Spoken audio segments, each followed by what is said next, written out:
Looking back at my early years. Part 1. Let's begin. This week on Dave J. Tuesday.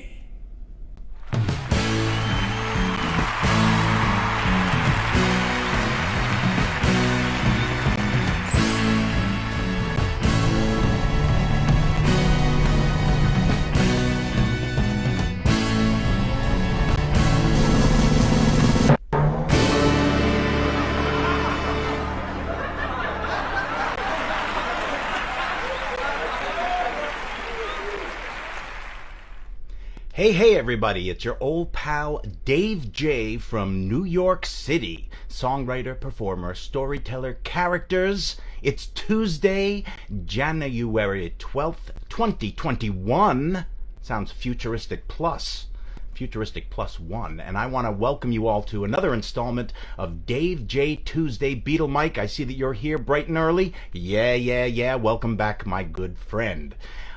For all of you joining us tonight, please do join in. Let us know who you are and how you're doing in the commenter section below. Maybe that's below this way for you. For me, it's that way. Whatever direction you want to go, it's okay. In fact, let us know what direction you're going in the commenter section below. I'll tell you, the direction this year is off to already is in doozy territory. So with that in mind, being that it is in fact early in the new year, I figured we would take a look back to my early years. In fact, we're going to start with my very first headshot. As you know, I'm a performer, and you have to have a good headshot as a performer. Here's my very first headshot.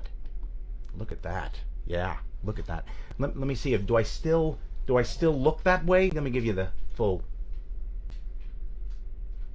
No, I don't know. I can't. I think my nose has grown a little bit.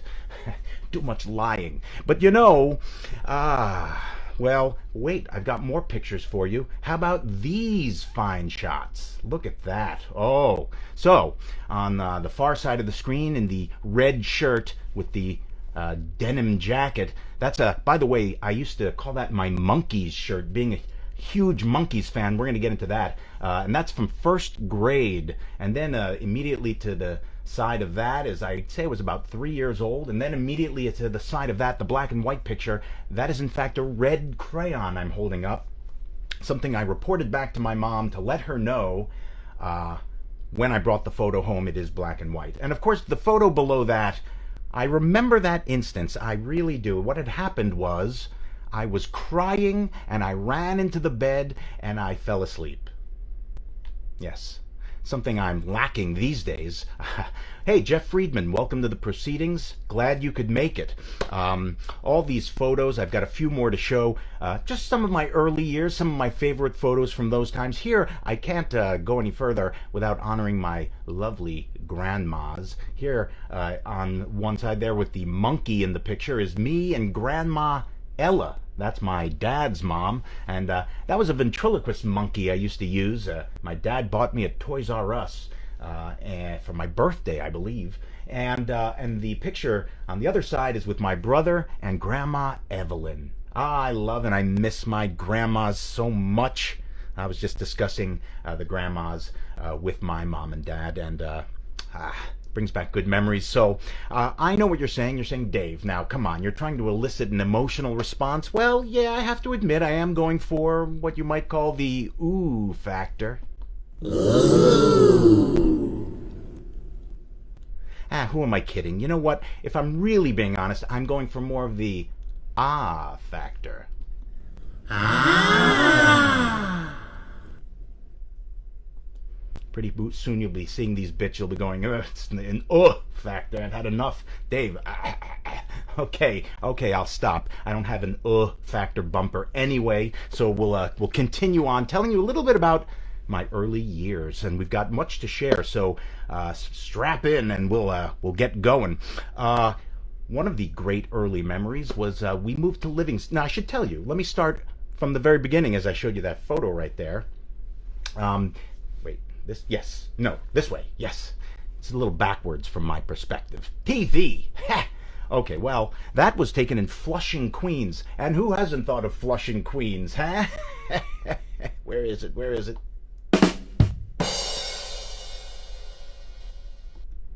Okay. Well, I was born in Booth Memorial Hospital in Flushing, Queens on November 1st, 1968. And it was a Friday night. I was born at 7:35 p.m. If you're really taking notes at home, let us know in the commenter section below what you're doing at home. Inquiring minds want to know, don't you know? And when I was about 6 months old, we moved to West Paterson, New Jersey. The name's so terrible, they had to change the name of the town eventually to something else. I don't remember what that name is. So memorable was the name as much as the town itself. And then when I was 4 years old, just having turned, my family, the mashpacha, if you will, that's a Yiddish lesson for you, we moved to Livingston, New Jersey, where Jeff Friedman is right now. Hiya, Jeff. How's it going? Okay. I remember that first summer that we were in Livingston. We went to what became the first movie, or two movies. It was a double feature I ever saw in a movie theater. Here's a hint. That's right. If you guessed the correct answer, Willy Wonka, Charlie and the Chocolate Factory, what have you, you, in fact, win a golden ticket.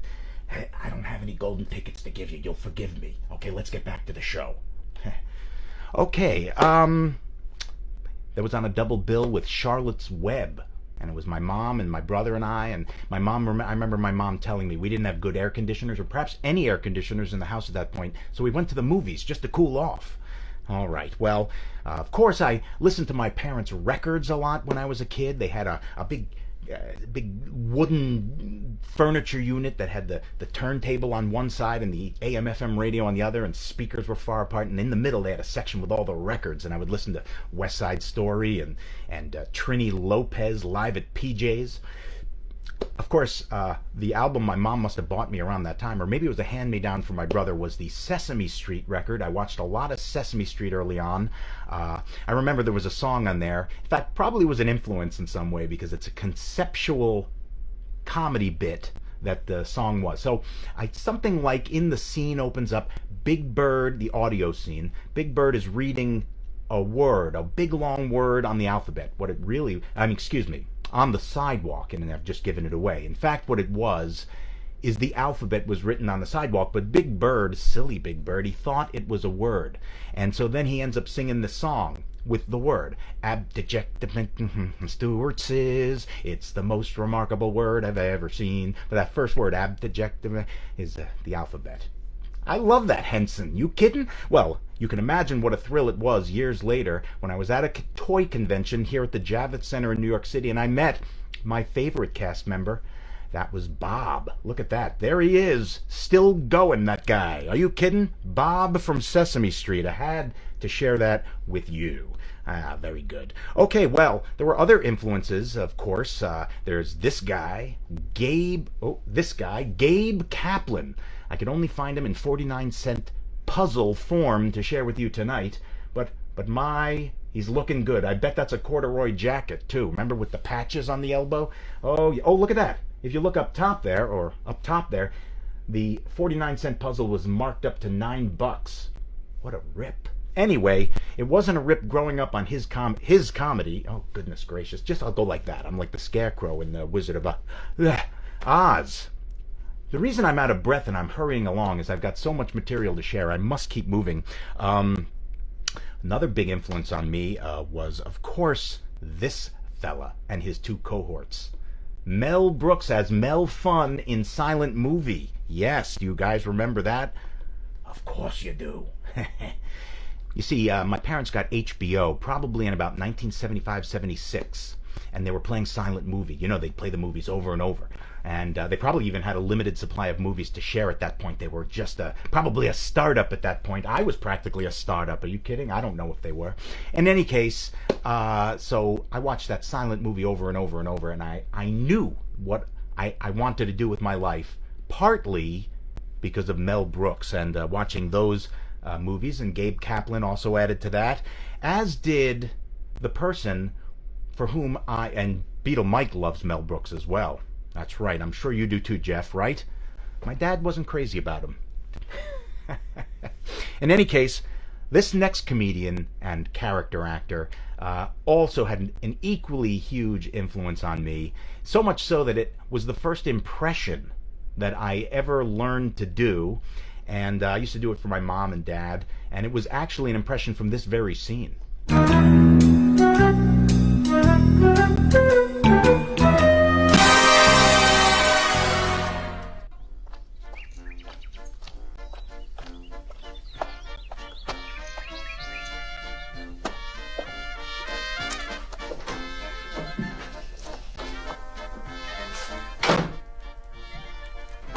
Guten Tag. Good day. My name is Professor Guy Gadbois, medieval castle authority from Marseille. Tell me, do you have a ring? I do not know what a room is. It takes out his dictionary.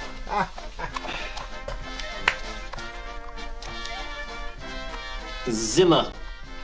Ah, a room. That is what I have been saying, you idiot. You idiot. Zimmer. Zimmer.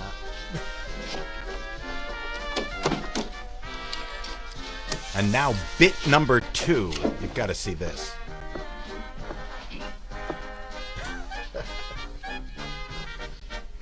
Does your dog bite? No. Oh. Nice doggy. I thought you said your dog did not bite. That is not my dog.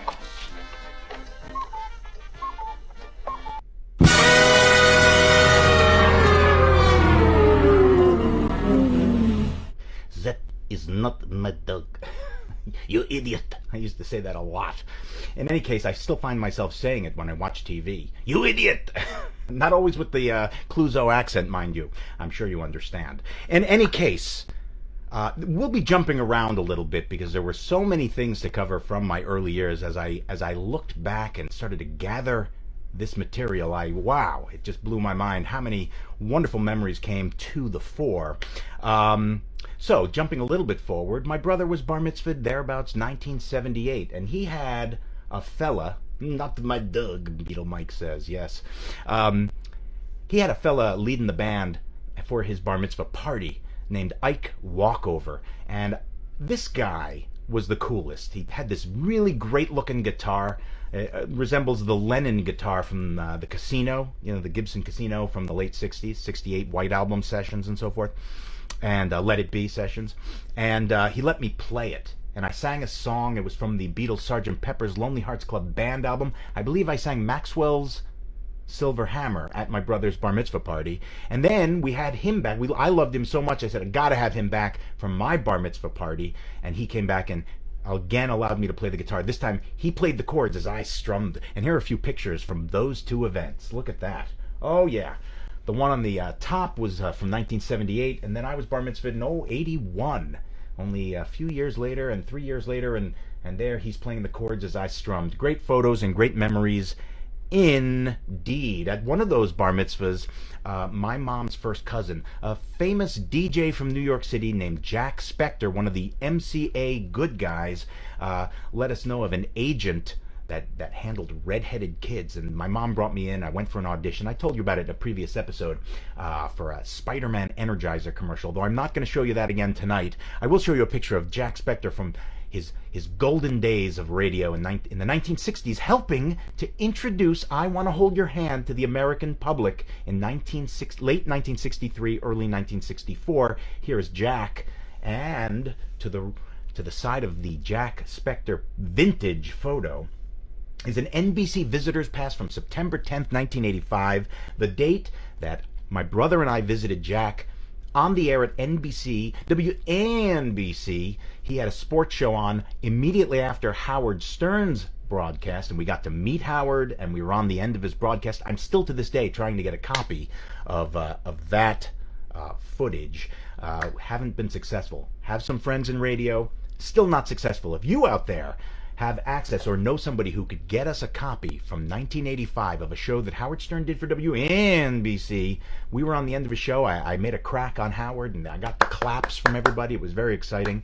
In any case, moving along, there's still so much more to share, because one of the main influences that I have not gotten to yet, but that's going to cover the next significant portion of the show, is a musical act that also had a TV show that brought them to international stardom. Of course, I'm talking about the Monkees, and this was the record that I first had by the Monkees. It's called the Monkees Greatest Hits. Not to mention, of course, the fact that Scholastic put out a magazine I read religiously called Dynamite Magazine. Now, it asks the question, the Bee Gees versus the Beatles, who's the greatest? Ha! I think we all know the answer to that question, and it ain't...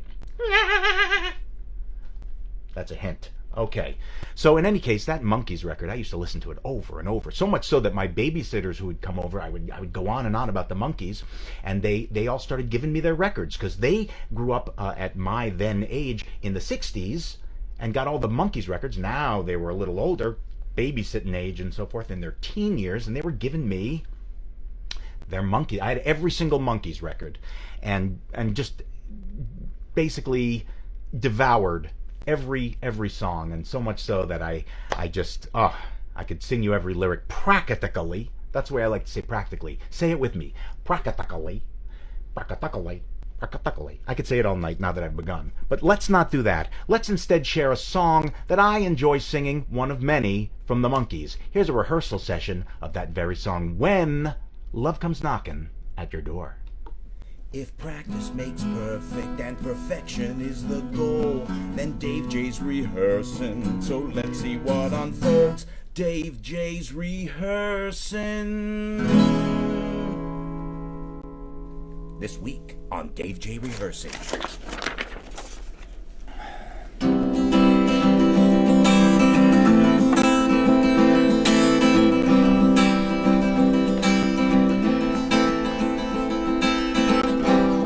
Comes knocking at your door, just open up and let him in. It's gonna be a magic carpet ride. So little girl, now don't you run and hide. I know that you've been hurt before, but don't you be afraid no more. Throw off the chains that bind and leave the past behind. When love comes knocking at your door.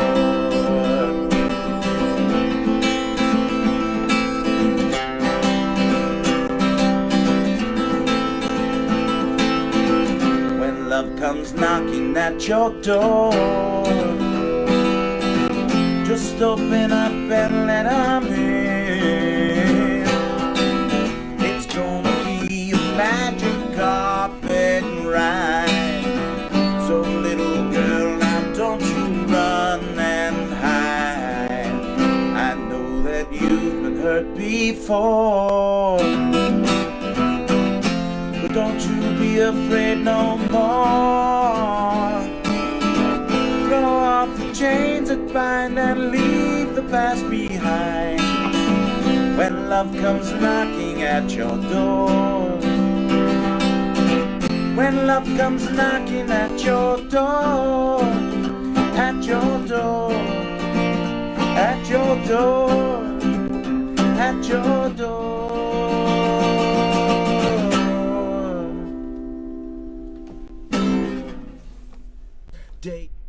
Okay, that was a treat for us all, was it not? Please do let us know if it was in the commenter section below, and if it wasn't, mum's the word.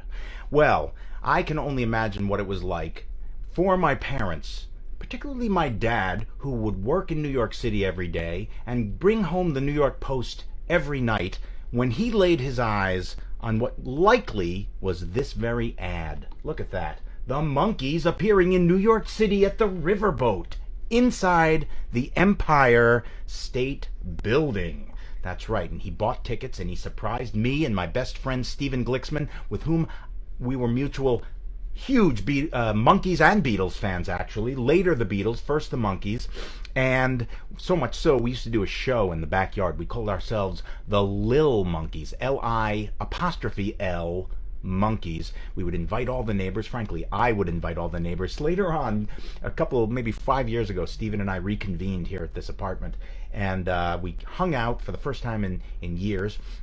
And he said to me, you know, when I saw the movie Mr. Saturday Night and the brother, for Billy Crystal's brother in the movie, he knew what he felt like watching Billy Crystal, Mr. Saturday Night himself, the title role, performing on stage. Because Stephen always said, or Stephen said to me that night, some years ago, that he would watch me and marvel how this was really all about my opportunity to perform on the back patio in our backyard for the neighbors as the Lil Monkees, L-I''L.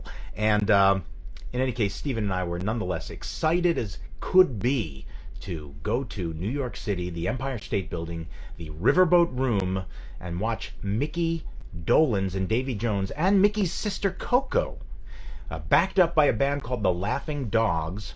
And it was something I remember shouting, "Sing Valerie! Sing Val!" It was one of their songs that I loved so much among many. And so much so that here's actually a picture from that, what I believe may have been that very night. Look at that. There's Mickey singing a tune in his shiny, shiny shirt. And but that's not all.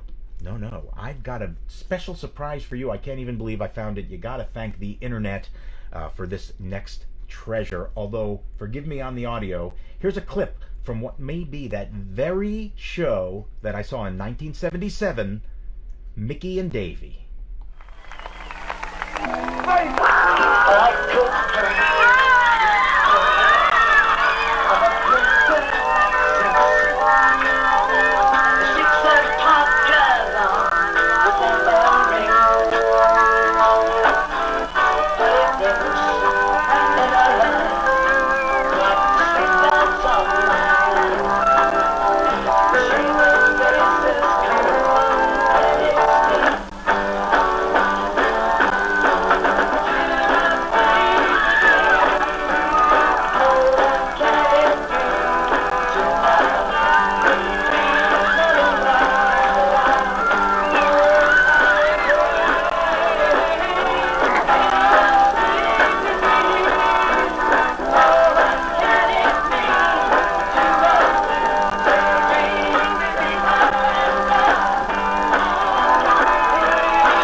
Now that may have been the very show we saw. That was one of the Riverboat shows as recorded on Super 8 film by a fella who later posted it on the internet. I should have had his name prepared. Forgive me, whoever you are, mystery guest, and thank you for use of your footage.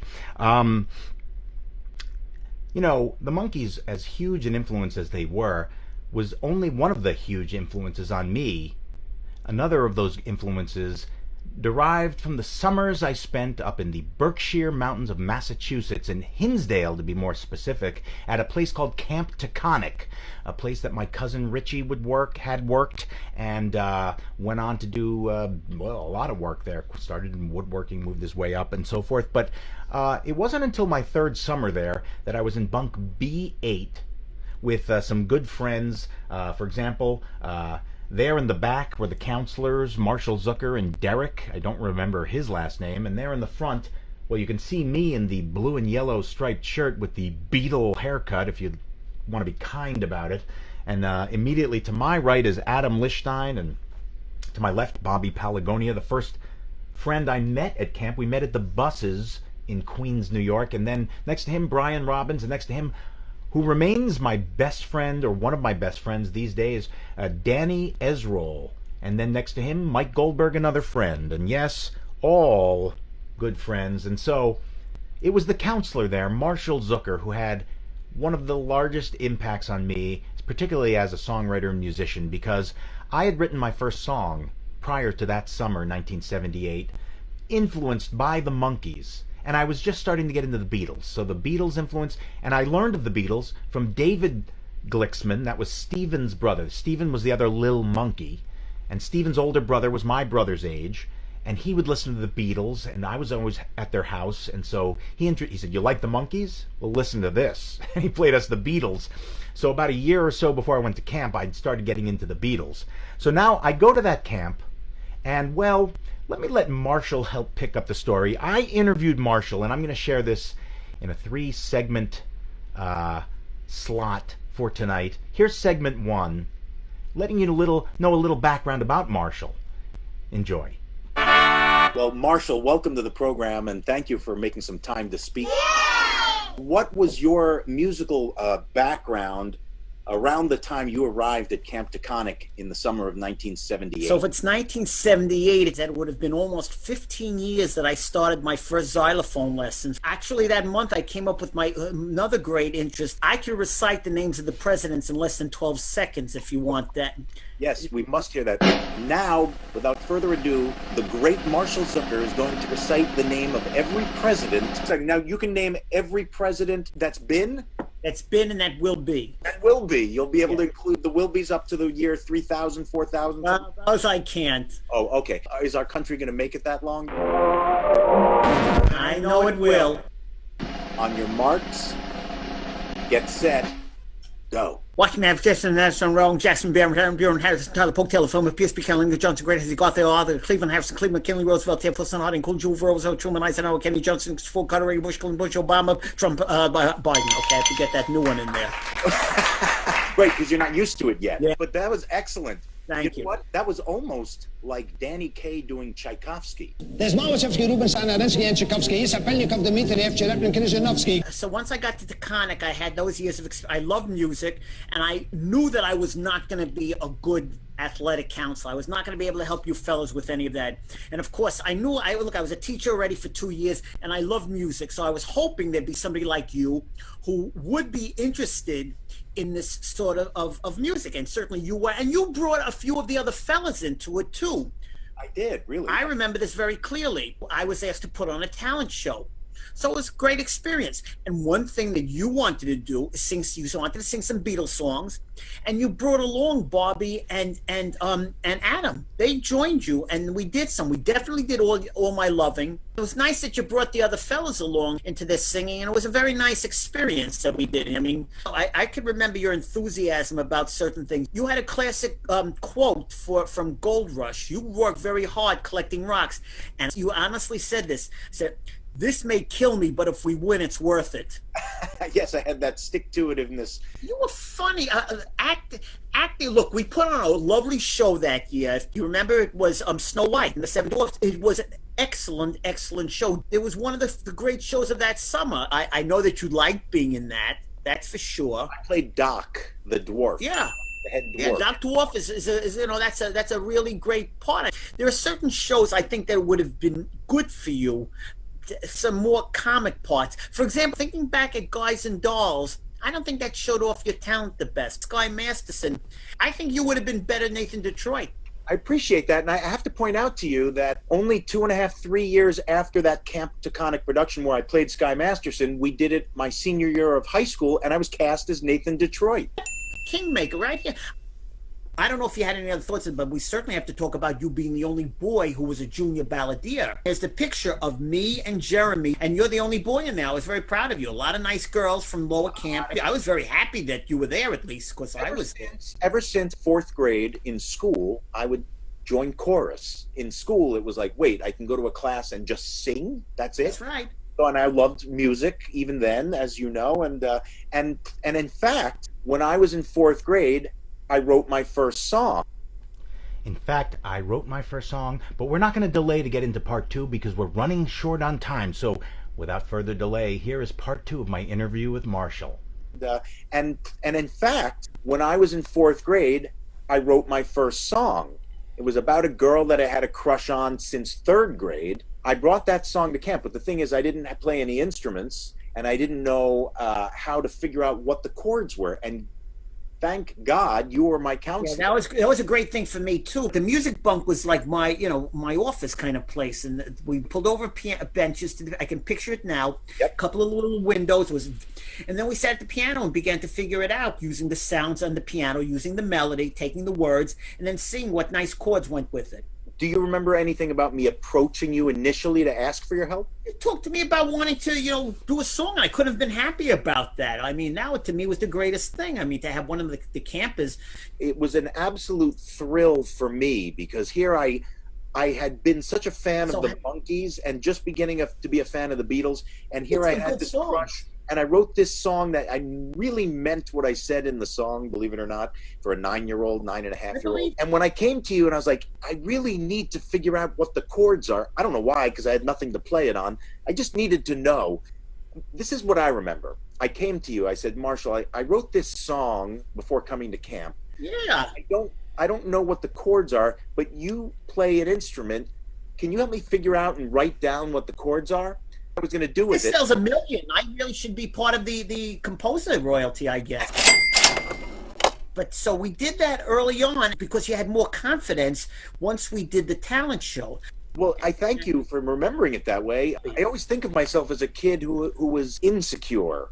The way you handled it, you wanted to learn a song, and you did something I didn't do. You composed a song at a very young age, and it was a good song. You had good reference. I mean, the Monkees was when I was in 6th and 7th grade, 65, 66, 66, 67. I remember it very well. I remember the first night of junior high when going home and watching that. Well, how did you see the Monkees? They would rerun these TV shows when I was in elementary school.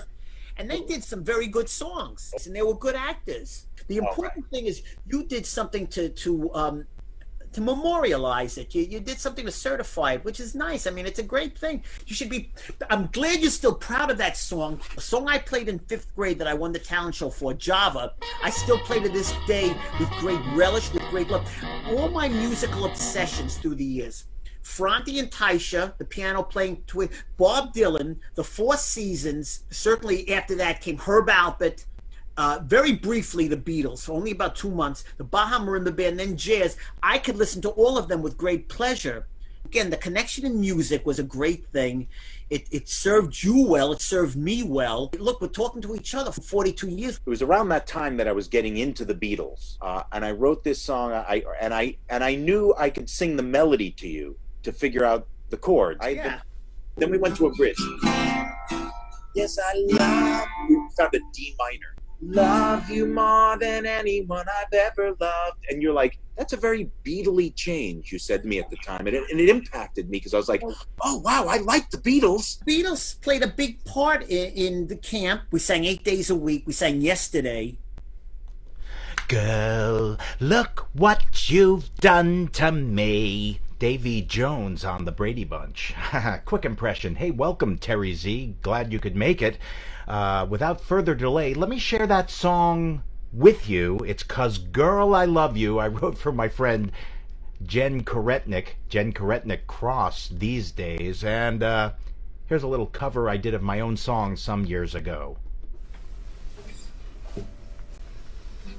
What would you do if I took your heart? What if I said that you tear me apart? Do I make you cry? Do you think I lie? Please don't pass me by, 'cause girl, I love you. Yes, I love you more than anyone I ever loved. And in my heart I feel things that I've never felt before. It is just great to have that feeling. You are everything to me, 'cause girl, I love you. What would you say if I came your way? What if I said that I want you today?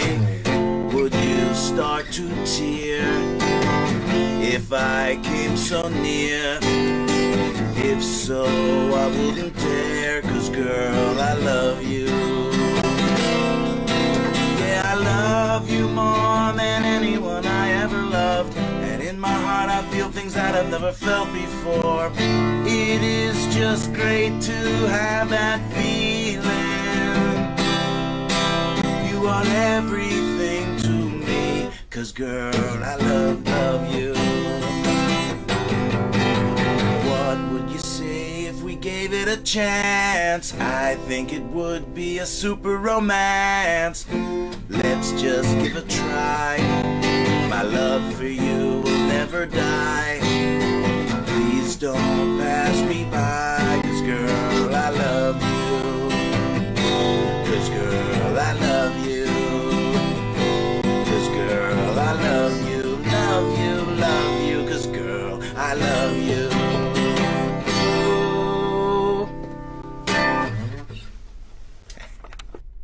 Even the ooh on the end, very beatly, no doubt.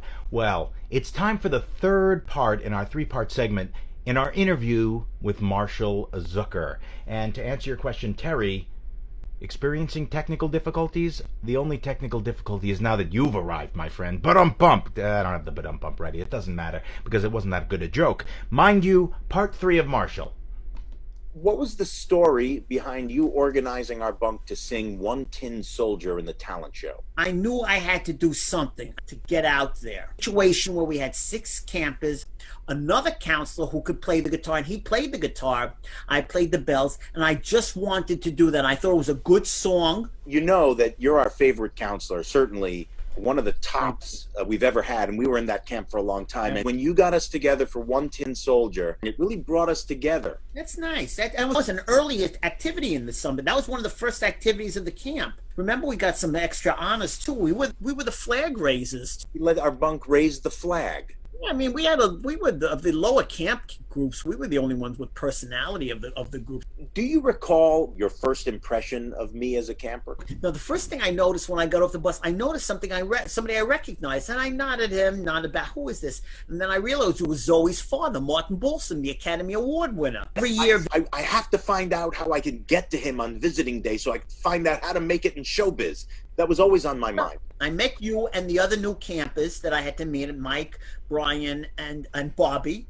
And I met you, and I said, gee, this guy wears glasses like I do. This is great. And we sat together. You told some good stories. You were very friendly. You were outgoing. You certainly were in the extrovert category, which was a good thing. There were certain kids who went to camp who went on to great success in music and other areas. And 2 of them were brother and sister who were in a well-known rock band in the 90s called Veruca Salt. You may remember Jimmy Shapiro and his sister Nina, who was one of the front people of the band. Did you have experiences musically or creatively otherwise with them? Yeah, ironically, remember, I can't play the guitar, but I was Nina Gordon Shapiro's first guitar teacher. I just thought about that the other day. It's an ironic thing because she signed up for loads of classes and she was very enthusiastic. Of course, she did very well in all the shows. The last 2 years, she did Ethel Merman part. She was Annie Oakley in Annie Get Your Gun, and then of course she was the Ethel Merman part. Jimmy is a wonderful fellow. He was in that great group. They did A Funny Thing Happened on the Way to the Forum.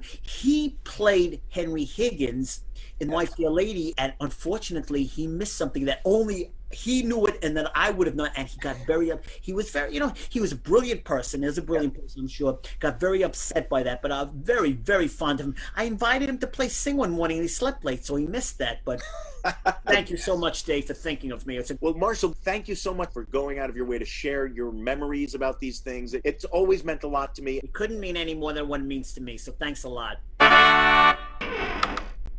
Okay, well, thank you very much, Marshall Zucker, for appearing on Dave J. Tuesday, our very first interview, hopefully the first of many.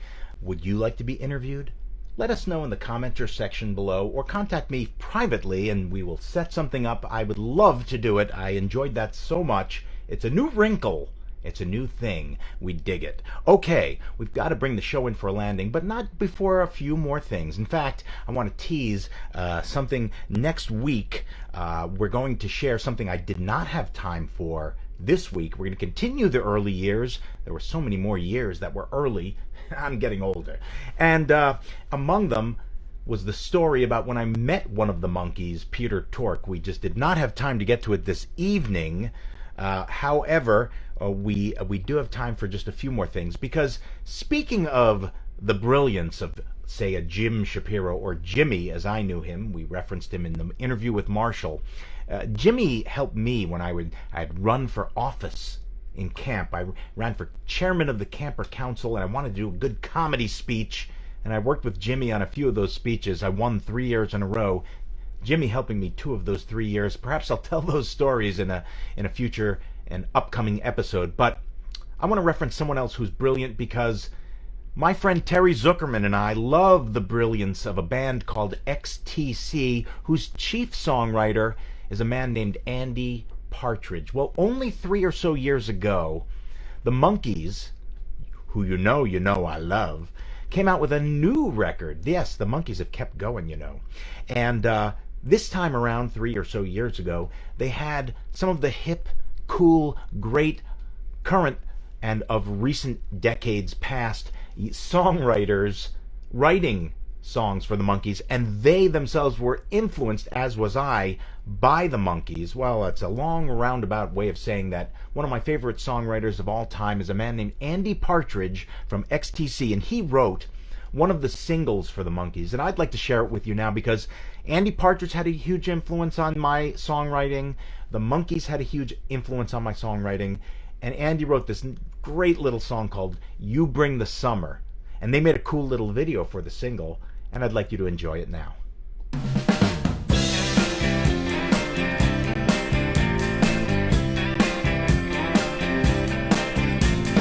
I'll bring the chips and the dips and root beer, even though dark purple rain clouds are near. When you come around, you bring the summer. I'll lay the basket and blanket out neat, even though weathermen say there'll be sleet.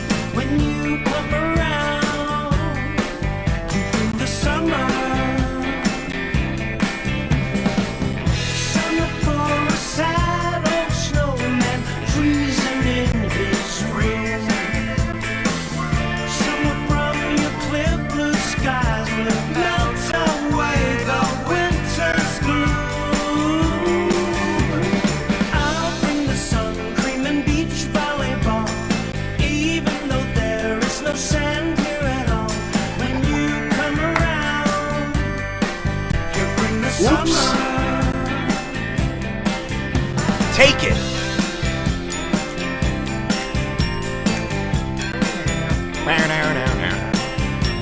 When you come around, you bring the summer.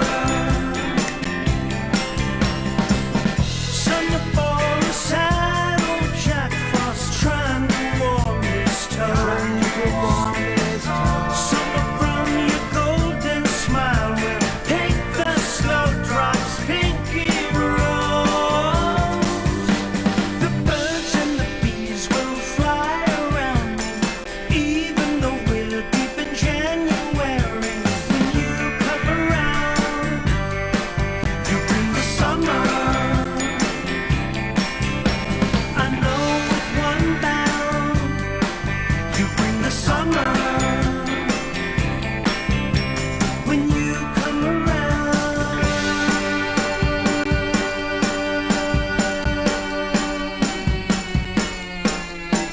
Summer, baby, you bring the summer. You bring the summer around. Summer, baby, you bring the summer. You bring the summer around. Summer, baby, you bring the summer. You bring the summer around. Summer, baby, you bring the summer. You bring the summer around.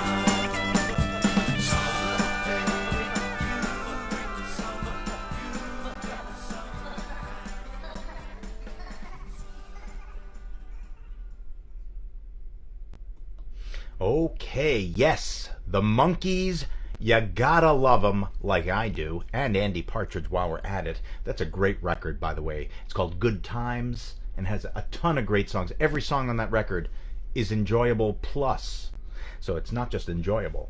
Any case, we gotta bring the show in for a landing. We've got so much more to cover next week, so do join us next Tuesday and every Tuesday here at Dave J. Tuesday, 8 p.m. Eastern Standard Time, at least for the current time being, at my Dave J. from NYC page on Facebook. Pretty soon we'll probably be moving to a platform like YouTube or one of the other streaming platforms, but not before I can tell you, of course, or invite you to buy some of our stuff. That's right, we've got the Dave J. Tuesday mug, the tumbler, the mask, the guitar pick, which I don't recommend, it's way overpriced. That's right, check it out. Look at that beautiful mug. Beatle Mike knows what I'm talking about. Terry knows what I'm talking about. These are some beautiful, beautiful items. You should check them out. Here again is where you can get them. Zazzle.com/store/Dave_J. Very easy to remember. And if you don't remember it, don't worry, because it's written right above or right to the side or however it is for you and your layout on your screen. And that'll be just fine. Thank you. All right, before we go, we know it's almost time for bed, and as such, we don't want to just leave you high and dry with all the excitement. Now you're not going to go to sleep because, oh my goodness, this has been the most exciting of shows. I'm sure you agree. So what we've decided to do is to bring it down a few notches and share a bedtime story. Tonight's story in the fun reading category is Wow, a Goat. Hi, welcome to Fun Reading. Today's story is Wow, a Goat. Gabby gives the goat some grass. The goat doesn't like grass. Gabby gives the goat some grapes. The goat doesn't like grapes. Gabby gives the goat her glasses. The goat doesn't like the glasses. Gabby gives the goat her guitar. The goat loves the guitar. I'm Dave J. Thank you.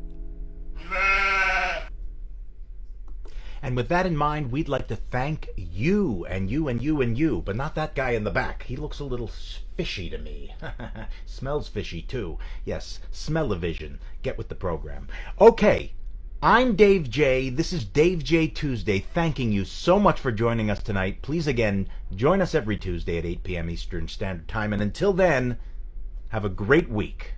I'm Dave J.